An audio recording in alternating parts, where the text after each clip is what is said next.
coming back for you, you motherfucker! No, leave me behind. I'm actually so gone. Get across this fucking bridge, I swear to God. Oh, Here, go, let's go. Safe room's right here, come on. You're so close. Oh No! Don't you fucking die on me. Adam, cover me.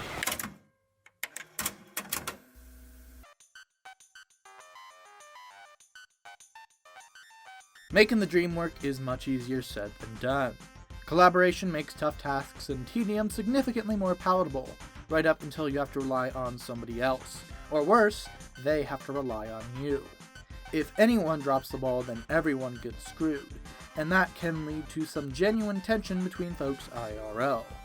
Less than stellar game design leads to frustration, but when that energy is directed at a flesh and blood human being, then actual real-life animosity takes hold. Artistically speaking, that's pretty unique to the medium, but also not a good thing for entertainment to elicit out of somebody just trying to have a good time with pals. How can a game get players to cooperate without breaking itself in the process? How difficult should a 2+ person job be for one dude? And if one guy can do the job, what's the point of getting a group together in the first place? The first thing to understand about co-op is that it has to be a primary focus if it's going to be a feature at all.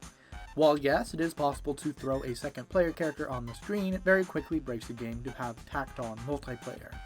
Playing Shovel Knight with a spare spade can be fun, but you quickly realize you're skipping past most of the puzzles with broken shenanigans.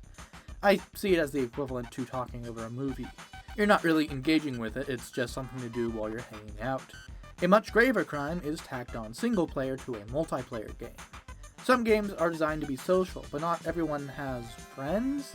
Meaning it's tempting for a dev to try and give their game accessibility to loners. This hardly ever works. AI makes for pretty terrible partners. They're never good enough at a video game to help without taking the lead. I think I speak for most people when I say I would honestly prefer playing a game with some foreign-tongued internet stranger over an escort mission. I'll just play the game with 2 controllers. I'll embrace the degeneracy. Let's not dwell on the depressing and lose our focus here, though. The whole point of making a game about teamwork is for the group to do something they couldn't on their own. That way they are motivated to get together in the first place. Ideally, good enough coordination of multiple player characters is better than a single player with double the skill or strength. At least, that's the idea behind asymmetrical games where a group goes up against a single more powerful opponent. It's emergently cinematic to do the impossible with the literal power of friendship. You can rescue your buddy at the last second from a threat they were struggling against. You could sacrifice yourself for the cause, or you could even solo a threat intended for a group.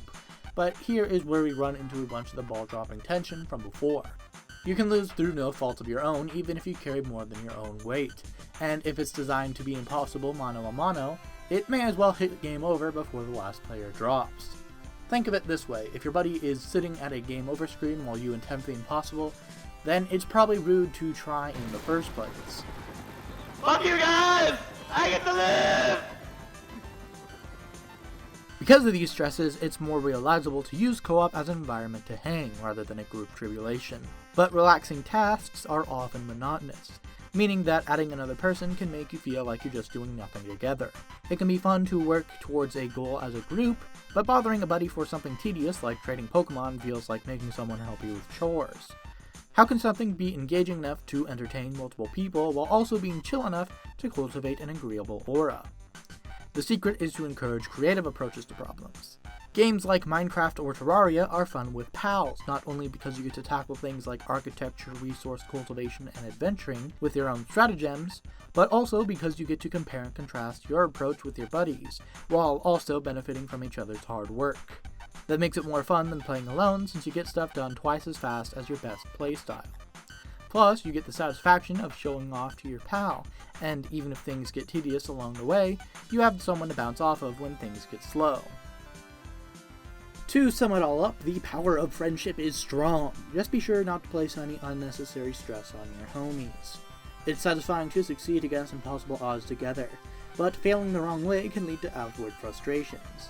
It's fun to have an environment to chill in with your pals, but at some point you gotta discern if you're having fun because of the game, or if it's just good company. On top of that, multiplayer is kind of an all-or-nothing mechanic. Either the game orbits around two mines, or just gets blitzed. A good way to avoid that is to focus on creativity over more textbook puzzles. Teamwork makes the dream work, but making teamwork work takes work itself. Let's go! We're in here.